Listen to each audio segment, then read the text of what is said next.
Welcome back to the Aqua Lodge and the Real Fishing 2 walkthrough. Today we are tackling Stage 2, fishing for deep-bodied Crucian Carp. This stage is available at the beginning of the game. It is your freshwater first stage, and it starts the progression of your freshwater levels. To advance from this level, you must catch one deep-bodied Crucian Carp that is over 1 foot in length. The bait we are using today for deep-bodied Crucian Carp is the dough ball on a bobber setup. You can change a little bit of your bait rig, bobber size, pole, etc. You do have some cane pole options that your character does purchase as you progress through going to this level. But we are mostly going to be just using the default settings here on a lot of these levels, as they are usually more than enough at the beginning, especially to catch the fish that we need. Crucian carp are native to most of Northern Europe. They are pretty widely distributed. Sorry, not native to those areas. They are pretty widely distributed to most of Northern Europe. A lot of members of the carp family come from Asia, but they are fished for in the UK. They're very popular and lots of Northern European fisheries. So this kind of fishing is very popular among people in the UK, Ireland, and Europe. Fishing for these carp usually would be in a managed fishery. So this kind of lake, in reality, probably would be a pay-to-play kind of fishery, maybe in the UK or the island of Great Britain. I did leave no cuts here before the first bite because the bites here tend to be a little bit infrequent when you're using this kind of bait.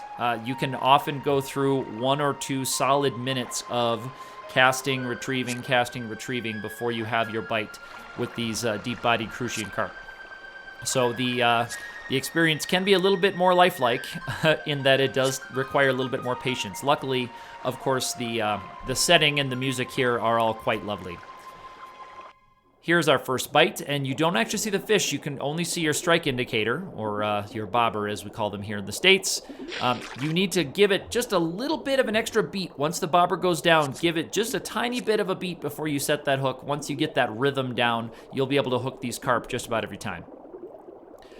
Fighting strategy is pretty standard here. These smaller ones come in pretty easily. When the fish turns like that, you can move your cane pole left or right down to try to pull them out of that. They can throw the hook, of course, if they get too many of those. But we're going to be pulling this one, and this is a smaller one. You can even tell by the size of the Sprite. 4.6 inches, half a pound. We're looking again for over 12 inches. And I'm not sure about this. This is only based on anecdotal observations, but I believe this game, I put a little fade through cut here to our next bite, so that we don't watch too many minutes of just looking at that pond.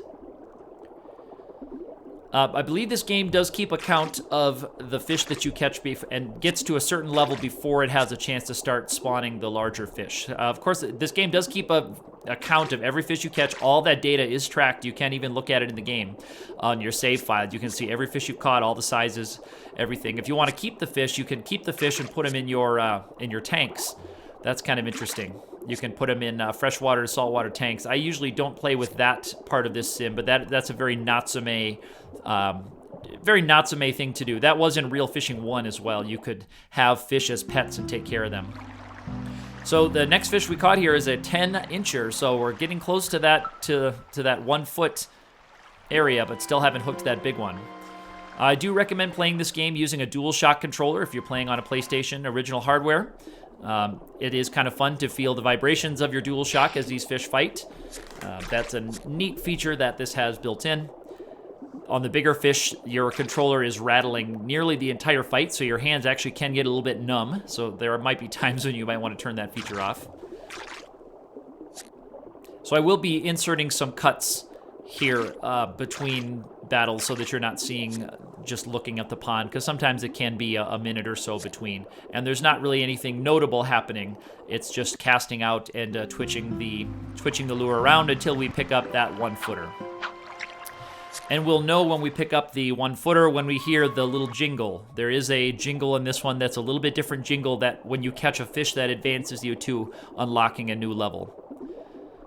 So you notice the strike indicator goes down, and you wait just an extra beat before you hit that X button to set the hook. Just one more pulse is all you really need. So this one's a little bit bigger. You can hear the sound of the line straining as I pull. There's that sound again. There are other species here in this pond. You can see the other species there. I'm not sure what they are. Maybe they're snakeheads or something in this game. I don't know if this game is always completely geographically accurate, but I'm not seeing them using this dough ball. I don't know if there's a way to use another bait besides the dough ball here at this location. I didn't check through that from the time I recorded this, but you may unlock that species or catch that species in another freshwater stage. There's the bobber down. And this one looks a little bit bigger. I would say sprite, but I guess it's a model against the background. Some of these backgrounds are pre-rendered. These ones look like they are sprite-based or polygon-based, I guess they would be. Polygon-based fish. Nice 3D look. This one, a little bit trickier, pulling down. When the line gets short, you can run into trouble on fish breaking it. 11.45 inches. Getting so close. Half an inch short of that 1 footer. Let's go, everybody. Let's go. Let's do this. Let's see if this can be our winner.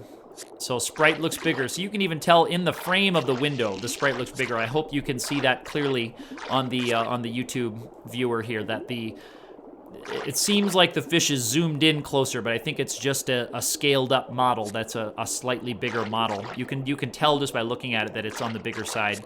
And then, of course, your DualShock controller responds differently as well. So the game is telling you this is a little bit bigger fish that we're working with.